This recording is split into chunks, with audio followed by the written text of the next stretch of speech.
आज हम बात करने वाले हैं पशु परिचर के बी पार्ट की, जिसमें पशुपालन आता है। इसमें हम पढ़ने वाले हैं सामान्य पशुपालन,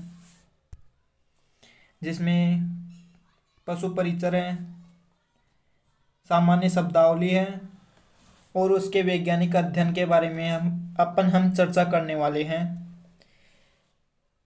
फिर आगे हम बात करने वाले हैं पशु प्रबंधन।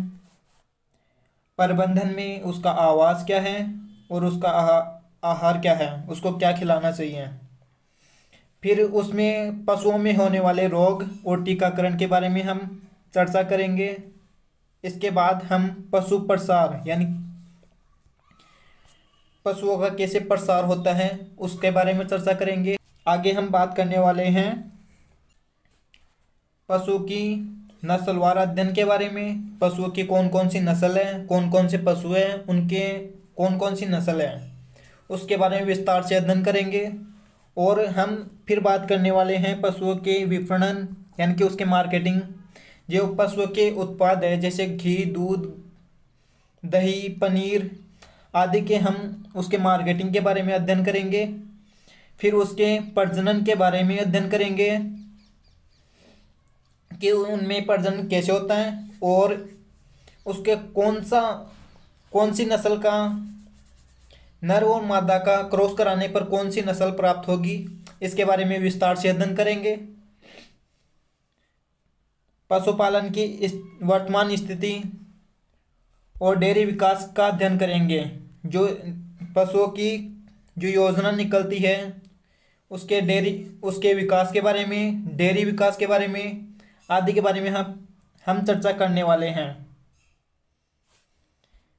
इसके आगे हम जो पशुओं की शाखा, पशुपालन की जो शाखा है उसमें क्या क्या आते हैं हम देख लेते हैं।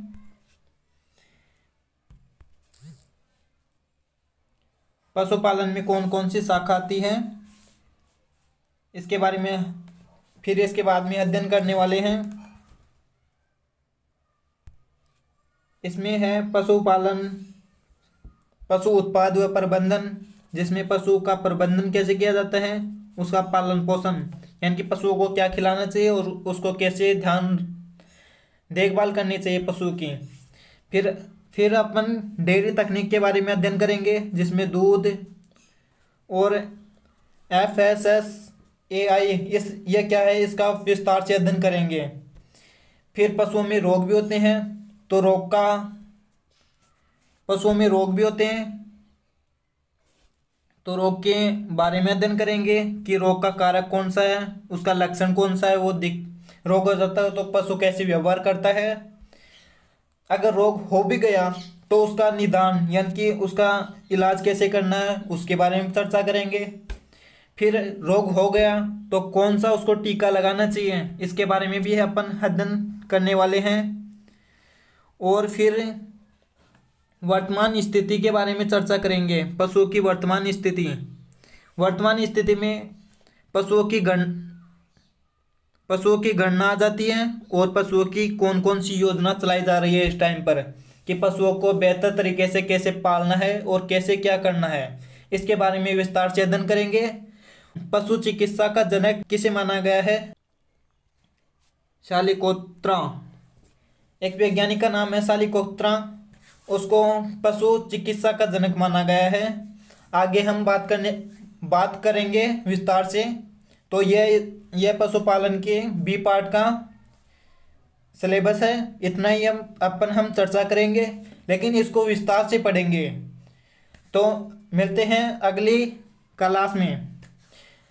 अगर ये आपको पसंद आया तो लाइक करो और शेयर करो, और चैनल पर नए हो तो चैनल को सब्सक्राइब करके जाना।